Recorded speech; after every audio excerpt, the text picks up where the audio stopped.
Восхвалятся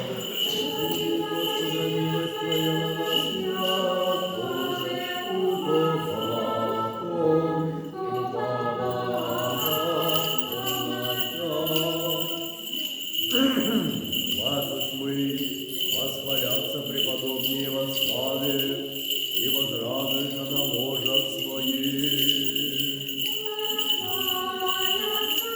Преподобные во славе и возрадуются на ложах своих.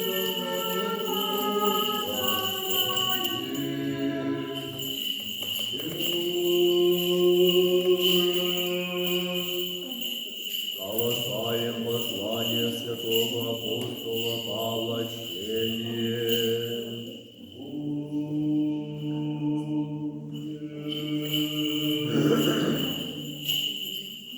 Братья, облицитеся убо, яко избранние Божии, святые и возлюбленные его утробы щедрот, благость, смиренномудрие, кротость, долготерпение, приемлющие друг друга и прощающие себе, аще кто на кого имя поречение, яко же и Христос простил есть вам, тако и вы. Над всеми же сими стяжите любовь, я же есть соус совершенства, и мир Божий да водворяется в сердцах ваших, вон же и звание бысти во едином теле, и благодарни бывайте. Слово Христово да вселяется в вас богатно, во всякой премудрости учащей, вразумляющей себе самих, во псалмах и пениях, и песнях духовных, во благодати поющих в сердцах ваших, Господи. Братья, вот духовный есть любые радость, мир, долготерпение, благость, милосердие, вера, кротость, воздержание.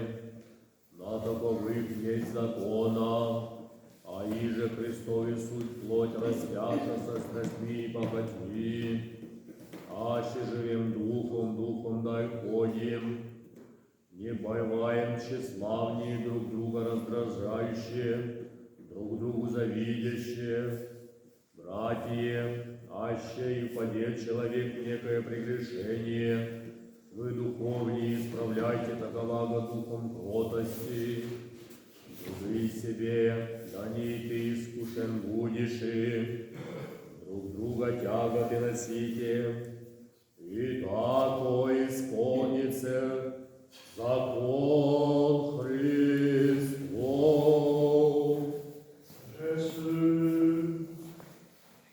Lecture de l'épître de saint apôtre Paul aux Colossiens et aux Galates. Frères, comme saints et bien-aimés de Dieu, vous qui êtes ses élus, revêtez vos cœurs de tendresse et de bonté, de patience, de douceur et d'humilité. Supportez-vous mutuellement et si vous avez entre vous quelques différends, soyez prêts à pardonner. Puisque le Seigneur vous a pardonné, faites de même à votre tour. Par-dessus tout, ayez la charité, ce lien qui vous tiendra parfaitement unis, et que règne dans vos cœurs la paix divine à laquelle vous avez été appelés pour former un seul corps. Enfin, soyez toujours reconnaissants, qu'en absence demeure en vous la parole du Christ. En toute sagesse, instruisez-vous, exhortez-vous mutuellement, et tout votre cœur, par des psaumes, des hymnes et des cantiques spirituels, dans l'action de grâce, chantez au Seigneur. Frères, le fruit de l'esprit, c'est la charité, la joie, la paix, la patience, la mansuétude, la bonté, la confiance dans les autres, la douceur, la maîtrise de soi. En tout cela, point les besoins de loi.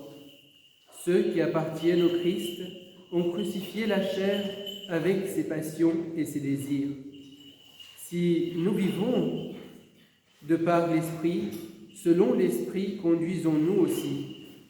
Ne cherchons pas la vaine gloire et nous provoquant les uns les autres en nous jalousant mutuellement.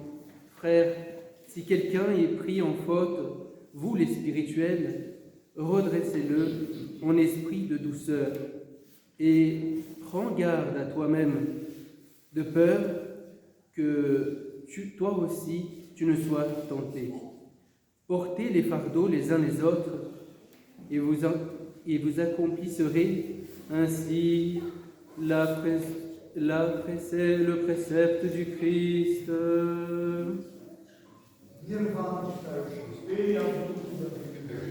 Верую Твоему.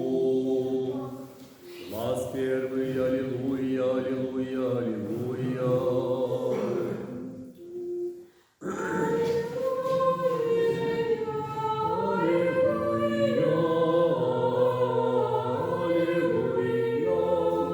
Услышим святаго Евангелия,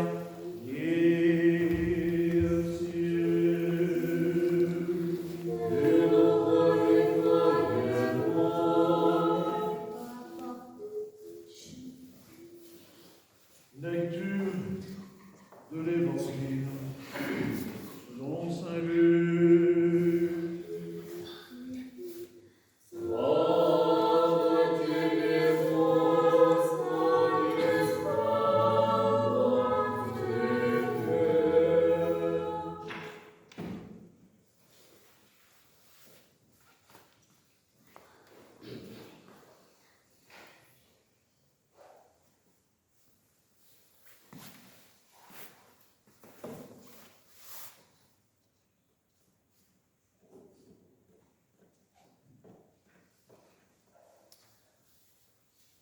En ce temps-là, soyons attentifs. En ce temps-là, un homme s'approcha de Jésus.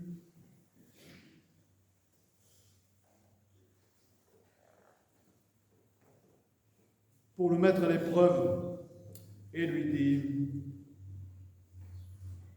Bon maître, que dois-je faire pour avoir en partage la vie éternelle?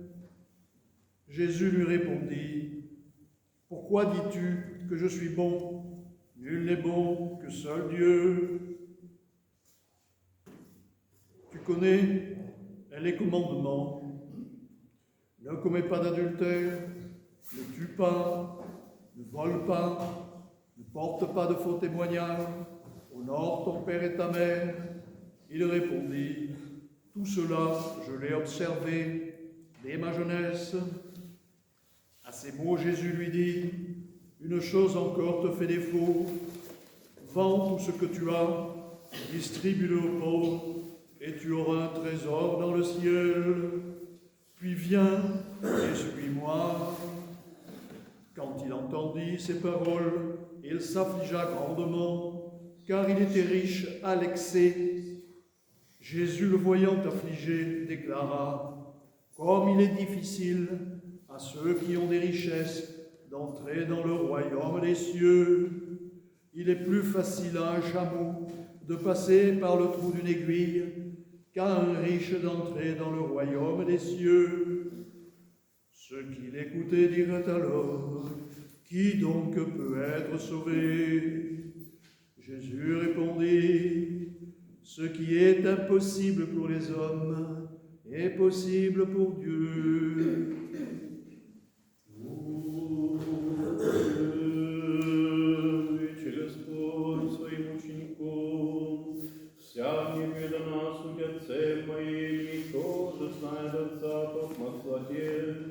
Или отец, или отца, кто знает токмо сын, и мужаше валится на идите ко мне, все труждающиеся обременении, я успокою вы, возьмите иго мое на себе, и научитесь от меня, я как кроток есть и свет сердце, я обрядший душам вашим, и по моим благо, и вере моей легко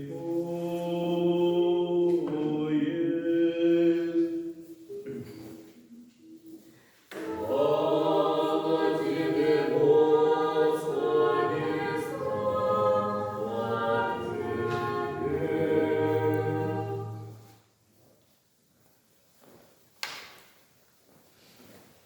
Au nom du Père, du Fils et du Saint-Esprit. Chers frères et sœurs, j'ai quelques bonnes nouvelles à vous annoncer avant que nous parlions un petit peu des lectures que nous avons entendues et surtout de ce fameux évangile du chameau. Les bonnes nouvelles, c'est que notre paroisse s'agrandit. Alors il y a plusieurs façons d'agrandir une population. C'est en apportant d'autres lieux de nouveaux membres, et puis par génération propre. Eh bien, nous avons la joie depuis hier d'avoir une nouvelle petite Zoé, sœur de la petite Sophie, avec pour papa Raphaël et Evgenia. La petite Zoé est née la nuit dernière. Une nouvelle paroissienne. Je voudrais aussi, pour ne pas oublier, vous dire que nous célébrerons demain à nouveau la divine liturgie ici.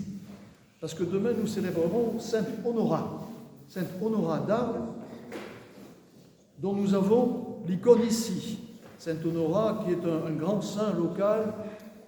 Nous n'avons pas encore pu, nous en paroisse, faire le pèlerinage jusqu'à la grotte où il a vécu au-dessus de Cannes. Et il y a un lieu saint où a vécu Sainte Honora au-dessus de Cannes. Et où certains peut-être d'entre vous sont déjà allés. Voilà, donc demain matin, comme à l'habitude, à 9h, confession, ispoviette, Bожественная liturgie, Святому Honora. Je voudrais aussi remercier le Père Grégory, grâce à qui je peux à nouveau porter la croix de notre Seigneur, qui est une croix légère. Et je voudrais aussi vous rappeler, nous en reparlerons après, à la fin de la liturgie, mais on ne le rappelle pas assez, pour que vous n'oubliez pas que samedi, nous avons le pèlerinage samedi auprès des reliques de Saint-Antoine le Grand, Velicomu Anton, dont les reliques, la plupart des reliques sont en France. Encore une fois, il y a beaucoup de grands saints des premiers siècles de l'Église chrétienne qui sont venus en France par leurs reliques et dont les reliques sont là, près de chez nous. Alors comme je le répète, eux, ils n'ont pas hésité à faire des milliers de kilomètres jusqu'à chez nous. On peut faire 200-300 kilomètres pour aller leur dire bonjour et les bénir. Donc samedi prochain, départ à 6h du matin, pour ceux qui veulent se grouper. Sinon, on se retrouve à 9h à l'abbaye Saint-Antoine, l'abbaye de Saint-Antoine-le-Grand, près de Valence, pour sortir les reliques, les mettre près de l'autel, et à 10h commencera la divine liturgie. Alors, ceux qui veulent venir, manifestez-vous, dites-le nous. Dites-le nous parce que peut-être vous aurez une place dans votre voiture. Ceux qui n'ont pas de voiture, dites-le nous, on loue des micro-autobus, des 9 places, de façon à ce que personne ne reste sur le carreau. Tous ceux qui veulent venir peuvent venir. Signalez-vous également, même si vous venez indépendamment, parce qu'il est important qu'on puisse à peu près dire à ceux qui nous reçoivent là-bas combien nous serons, parce que nous sommes toujours bien reçus, ils nous préparent un repas, une soupe, etc. Donc il faut qu'ils puissent savoir à peu près combien nous sommes. Voilà. Voilà pour les annonces. Et avant de rentrer dans le vif du sujet, qui est cet évangile du chameau, j'aime bien dire, c'était pas un petit peu de façon provocatrice l'évangile du chameau. En fait, c'est l'évangile du jeune homme riche. Et en fait, il s'agit de l'évangile concernant les richesses, mais d'une façon plus générale, concernant les liens qui attachent l'homme à la terre, les liens de pesanteur, les liens d'épaisseur, les liens trop terrestres qui empêchent l'homme de s'élever jusqu'au royaume des cieux. Voilà de quoi il s'agit dans l'Évangile. Il s'agit de s'élever jusqu'au royaume des cieux. Alors attention, je dis tout de suite, je l'ai déjà dit, je le répète, on ne le répétera jamais assez. Il ne s'agit pas, comme certains mouvements hérétiques ont cru devoir le faire, de couper les liens qui nous rattachent à la terre pour plus vite rejoindre les cieux. Il y a quelques sectes hérétiques qui ont choisi ce chemin et qui ont même parfois organisé des suicides collectifs. C'est tout faux, ils ont tout faux. C'est pas parce qu'il faut que l'homme s'élève aux cieux qu'il faut qu'il quitte la terre. Non, non, non, non, niet. Il y a des liens qui sont là pour ça, des liens qui nous relient à la terre, à notre matière, la matière de la création dont l'homme est créé. Et ces liens-là, il ne nous appartient pas de les couper. Il ne s'agit pas de ça. Je le répète parce qu'il est important de le répéter, parce qu'aujourd'hui, on a tellement l'habitude, dans le monde où nous vivons, qui a rétréci l'esprit, dans lequel on est soumis en permanence à un matraquage médiatique binaire, qui nous cantonne dans la binarité. Si c'est pas noir, c'est blanc, c'est pas comme ci, c'est comme ça, et sur même pas des raisonnements, sur un non-raisonnement qui nous empêche, qui nous étouffe, qui nous hypnose, qui, comme les pioles, qui nous enfume, comme les abeilles dans la ruche pour qu'on s'endorme, et qu'on ne réagisse qu'émotionnellement à ce qu'on nous propose. Oui, c'est comme si, ah non, ah si c'est pas comme si, alors c'est comme ça. Ah si t'es pas pour, t'es contre. Oui, ce n'est plus de la réflexion. Ce n'est plus humain, tout cela. Alors, c'est important de rappeler ces choses-là pour nous inciter à la réflexion. Alors, ce n'est pas parce qu'il faut que l'homme s'élève vers le ciel et rejoigne le royaume des cieux qu'il faut qu'il quitte la terre. Non, ce n'est pas ce qui est écrit, ça n'a jamais été écrit. Au contraire. Après, au bout de sa pérégrination, étant sorti du paradis céleste, que fait l'homme? Il rejoint la Jérusalem céleste. Jérusalem, c'est sur la terre. L'homme ne quitte pas sa nature créée. Il doit, mais l'homme est fait de matière épaisse, et ce qu'il doit faire, c'est de ne pas se laisser enfermer, étouffé par cette matière. Il ne doit pas se laisser tirer vers le bas. Il y a des... Je prends parfois, vous savez, des images auprès de certaines autres traditions qui sont parfaitement authentiques et très très anciennes, parce que parfois ça permet un éclairage, de mettre en lumière un certain sens. Vous voyez, par exemple, dans l'hindouisme, il y a des tendances. Il y a les tendances ascendantes, les tendances répandantes et les tendances descendantes. Voilà. Alors, il ne faut pas que l'homme se laisse happer par les tendances descendantes et à ce moment-là, il se noie. Il ne faut pas que l'homme reste noyé dans sa matérialité. C'est ça dont l'Évangile nous parle. L'Évangile ne nous parle pas de la richesse en soi. L'Évangile nous parle de notre relation avec notre richesse. Nous, notre lien, notre attachement à cette richesse. Il y a des gens qui ont beaucoup d'argent, mais qui n'y sont pas tant attachés. Il y a des saints, des grands saints dans l'orthodoxie, qui ont été très riches. Mais quand ils font de leur richesse, ils n'étaient pas attachés à leur richesse pour eux. Ils l'ont employée pour faire des choses. Il y a parmi les premiers chrétiens des gens qui étaient très riches, d'autres très pauvres. Eh bien, les Actes des Apôtres nous racontent qu'ils mettaient tout en commun, ils faisaient un pot commun, et pour agrémenter, si vous voulez, le don, pour agrémenter le partage, parfois ils organisaient des jeux entre eux. Ils jouaient au domino, ils jouaient au jeu de loi, des choses comme ça. Et puis, il y en a qui gagnaient, il y en a qui perdaient. Et ceux qui perdaient, parfois, faisaient, comme on dit dans certains jeux de cartes, tapis, c'est-à-dire qu'ils mettaient tout. Parce que ce qui était important, c'est une façon d'être ensemble, et c'est une façon heureuse de partager. Ils faisaient pot commun, ils partageaient tout. Alors, le Christ n'a pas dit qu'il fallait ne pas avoir d'argent. D'ailleurs, souvenez-vous, quand le Juif, pour le mettre à l'épreuve, lui présente une pièce d'argent, il lui dit « À qui tu paies tes impôts ?» en lui montrant. Le Christ n'a pas dit qu'il ne payait pas d'impôts. Le Christ n'a pas pris la pièce, il ne l'a pas jetée. Le Christ n'a pas dit « c'est pas bon l'argent ». Non. Il a dit « il y a deux côtés, regarde. D'un côté, il y a une quantité, de l'autre côté, il y a une effigie. » C'est qui? Sur l'effigie que lui présentait le Juif à cette époque-là, c'était l'effigie de l'autorité de l'époque, c'est-à-dire César. Le Christ a dit « rends à César ce qui est à César et rends à Dieu ce qui est à Dieu ». Il n'a pas dit « l'argent, c'est pas bon ». Il n'a pas dit qu'il ne fallait pas rendre à César ce qui est à César. Nous vivons dans un monde qui est gouverné par des autorités et qui sont parfois légitimes, parfois qui débordent de leur légitimité. Bon, ça c'est une autre question, mais c'est ça.